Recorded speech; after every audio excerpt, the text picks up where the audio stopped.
Everybody check their cell phones, make sure they're on. Appreciate it. I think everyone's gotten the release. And so that Gamecocks have been invited to the Capital One Bowl.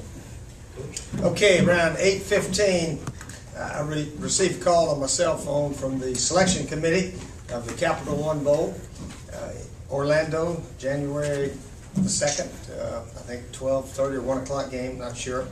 But they have invited us to play in the Capital One Bowl against Nebraska.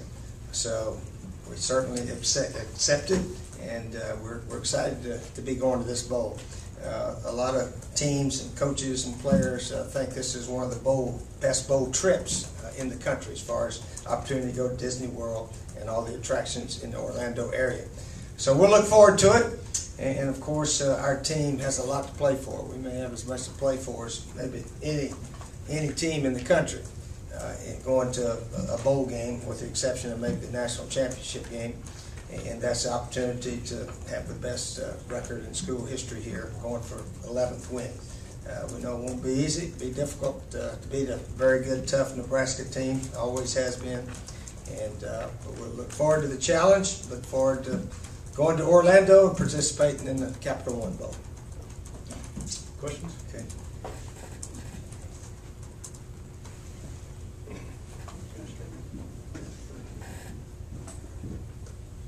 Steve, have you seen any of Nebraska this year? Do you know Bo Pelini? Have you guys crossed paths in any way? Not too much. No, not too much. Yeah, I know he and Bobby Stoops are good friends. In fact, he worked for Bobby there several years back, before I think he went to LSU and so forth, and then he got the head job at Nebraska. But I've said a couple of times, they were one of the unluckiest teams in the country. They really easily could have won 2 Big 12 championships. Last year in the championship game, Oklahoma came from behind, barely beat them. And of course, the year before, they had Texas beat. Remember, Colt McCoy threw the ball out of bounds, and they came back and put a second or two on the clock, and Texas made the field goal to beat them. So they're a tough bunch, and we all know the history of Nebraska football. One of the really super tradition universities for college football in the nation, and they will come to play. We know that. Be a big test for our guys. They're a lot more of a running team than they are a passing team, and so defensively, it'll be a big challenge for our guys to really face a little bit different style of offense. Coach, I think we're all in this room familiar with your comment about UT and Citrus, and on a lighter note, I think I just wanted to mention, I thought about it on the way here, you also can't spell citrus without USC, so is that a good thing at this point? Very nice to be down there. Carol Monroe, who works with the Capital One Bowl, I think has been working with them for 20, 25 years, I'm not sure. She's always said she'd hope to get us down there someday, get South Carolina Gamecocks in that bowl game. So we're excited to be there. We know our guys have played well this year, proud of our team. I think the biggest thing we've done down the stretch and throughout the last half of the year is we did not beat ourselves. We didn't have any of those real bad plays that you see these other teams have, and so forth. So anyway, we're looking forward to going down there and competing. I know we haven't played very well in some bowl games the last 2 or 3 years, but every team's different, and I really believe this team will play well. You always talk about achieving things for the first time. Looks like USC for the first time finished top 10 in the BCS standings at the end of the season. Is that another step in your mind, progress for this program? Yeah, I hope we can claim that one. I know finishing in the top 10 was one of the goals our guys set at the beginning of the season. I think there's another vote after the bowl games, so we'll still have to wait on that one. But as far as the regular season finishing in the top 10, that's I guess that's something we can brag about. I hadn't thought about that one though, but that is pretty neat. Many people consider this bowl game to be the biggest non-BCS game. Just talk a little bit about the platform that this game puts y'all on, and what kind of momentum it can lead for next year. I don't know about momentum and all that. Sometimes you can win a bowl game and not do very well the next year, lose one and do pretty well. I think the biggest thing for us is it is an opportunity to play in a prestigious bowl. I think the payout's the largest after the BCS games. So it's ranked right there with one of the very best bowls in the country, certainly. But we got a lot to play for, going for that 11th win and being a shot at being the winningest team in school history. So we're just looking forward to regrouping after a couple of weeks, guys taking final exams and so forth, trying to get a good solid game plan and go playing our best, and then whatever happens down there. You mentioned the recent history of bowl games. Will you juggle your schedule? Will you do anything different administratively to shake things up at all, or do you just hope the makeup of this team is different? We hope the senior leadership on this team's a little bit different, and the makeup of the team is a little different. But we have no excuses. We just got our tails beat the last 3 bowl games, and we're going to try not to get beat this time. And we'll try to balance it the right way, and hopefully our players, coaches, we all know the importance of this game.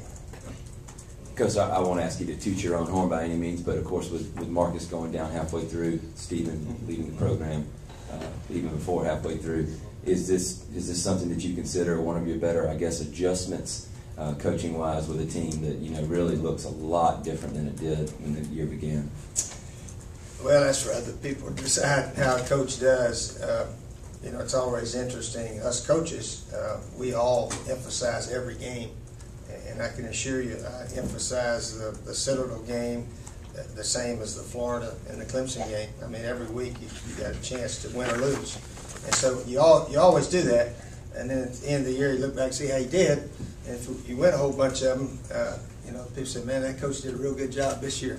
And really, you do about the same job every year, but the players you have make the difference in the one-loss record.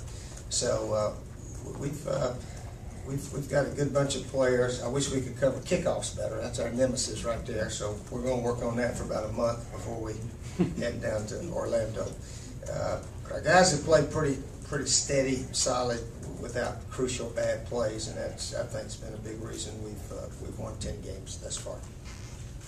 As a follow-up to the bowl routine, you decide what day you're going to start bowl practice? Typically, well, you always wait after finals. Yeah, we meet up a little bit this Friday and work out a little bit. You can't practice a whole month for one game, so you try to balance it out a little bit, let the young guys practice a little bit more, maybe the older guys.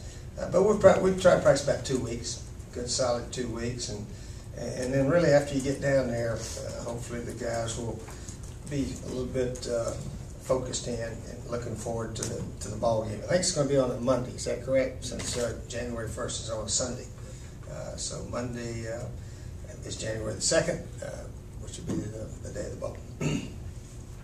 Steve, what do you think about the rematch in the national title game with Alabama and LSU, considering your involvement in a rematch, back in your national title year?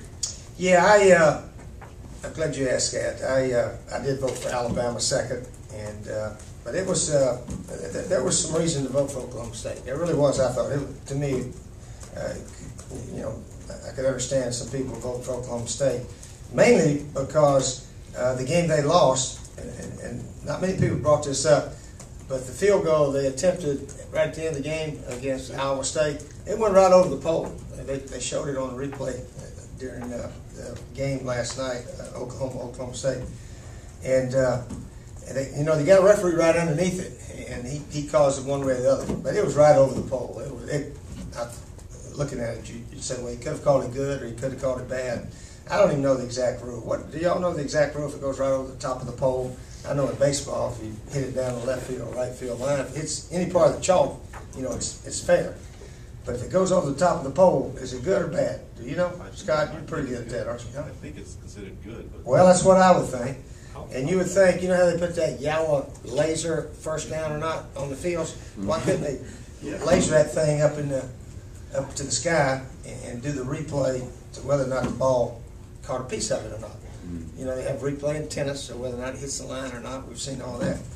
So that amazingly, maybe it came down to this, whether Oklahoma State had a shot at LSU or not. Because if they go 13-0, they're definitely in the game, and that was one play that cost them. But as far as rematches, if they're the two best teams, certainly, that's the way we do it. So there's no big deal. Just trying to find the two best teams and let them go at it.